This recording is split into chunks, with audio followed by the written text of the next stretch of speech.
Welcome back to SnowRunner, guys, and this is going to be a fun one. This is Lime's 63 diesel mega truck, and I mean, it is ready to go, hood stack and all. Now, a lot of you guys, I'm sure, are going to be asking the question of, is this console friendly or not? And at the moment, right now, it is not, as I am filming this video, because obviously, well, exactly what it says on the tailgate right there. However, I'm not quite sure how much it would take to get this thing fully console friendly. Probably not that much, honestly. And if he does end up going that route, we may have the potential to see this thing on consoles later on in the future. So with that being said, we're going to go ahead and actually dive into the testing of this vehicle. And I'm thinking that it's going to be pretty dang fun. Like, we're going to take it into the garage, of course, and customize it a little bit, but it should absolutely rip out here on the summer testing grounds. Let's fire it up.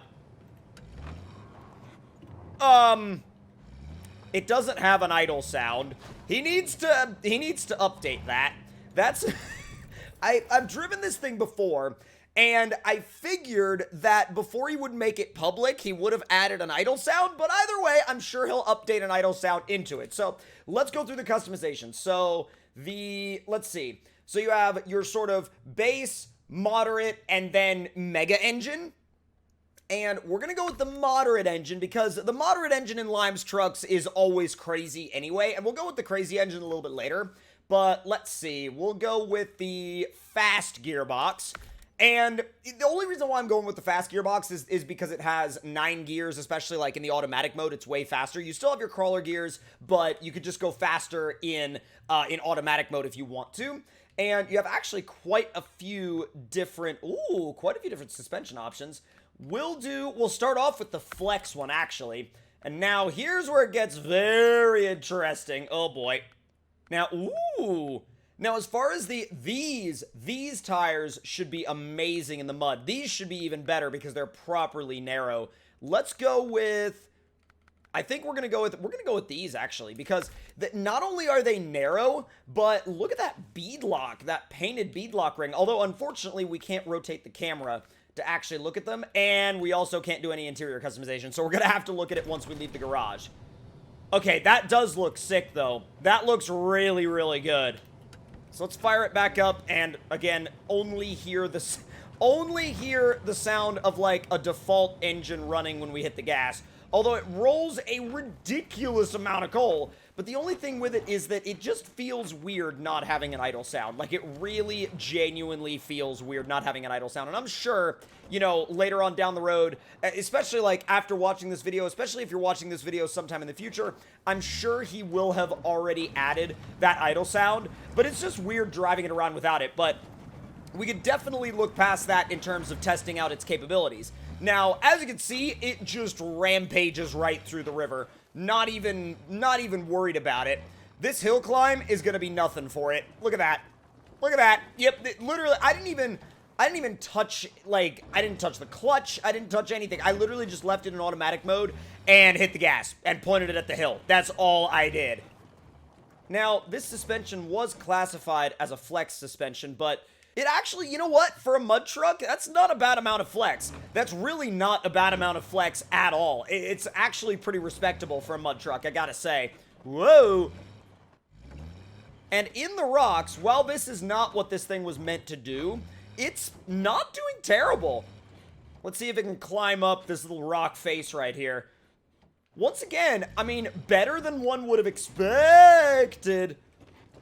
What's weird is that, like, unless you're actually hitting the gas and you hear that mild little rev up sound, you feel like you're driving something like that Tesla semi that I drove recently, but you see tons of exhaust smoke coming out of the hood stack. So it's like, it's so weird.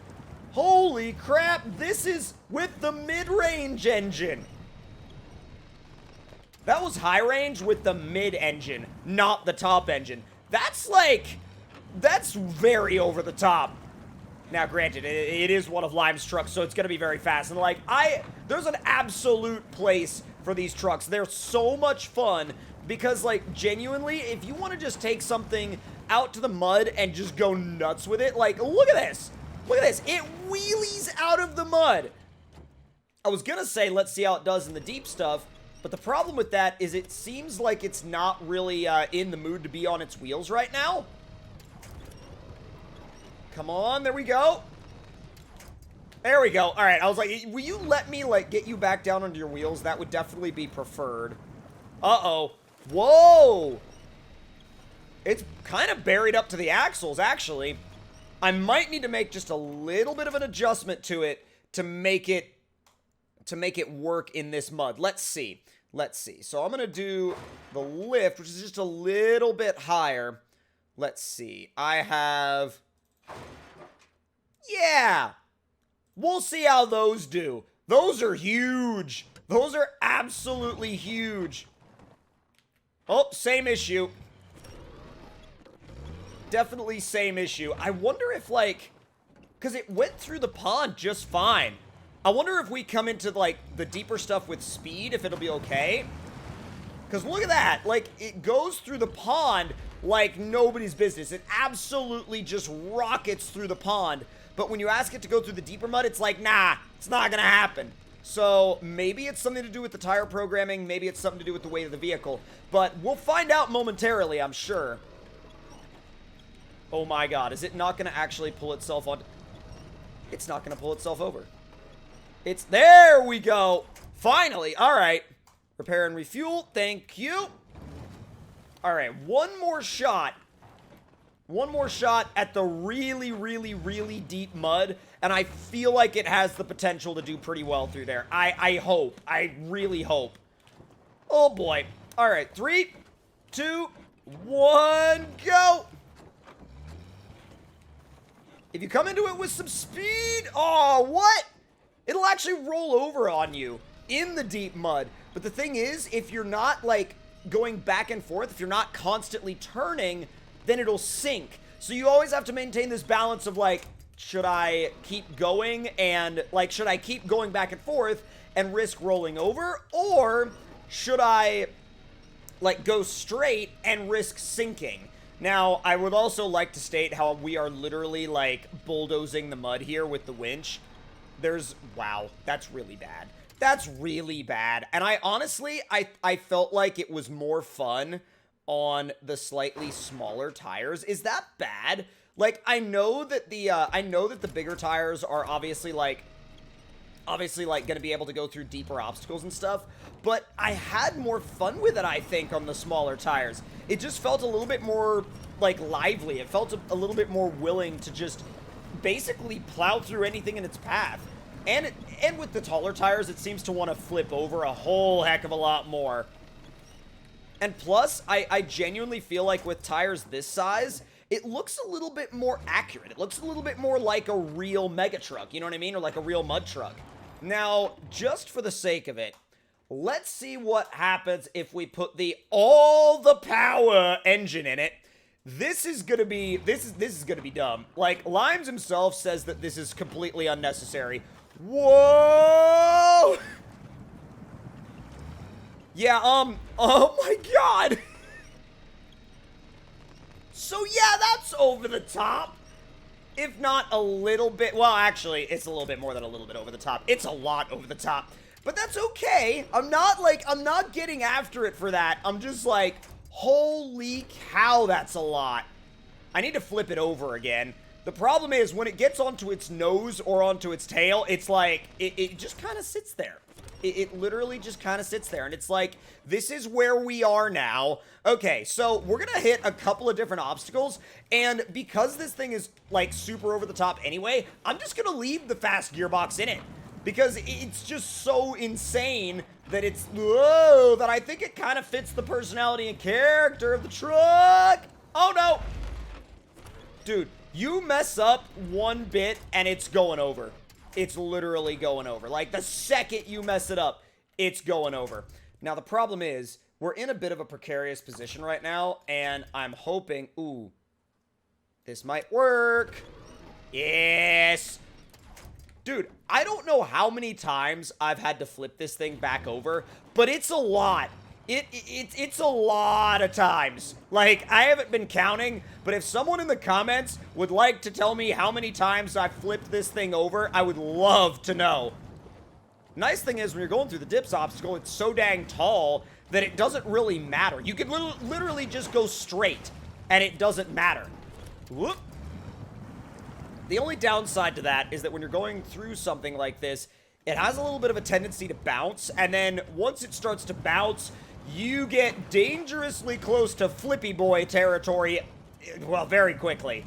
Very quickly it bounced again.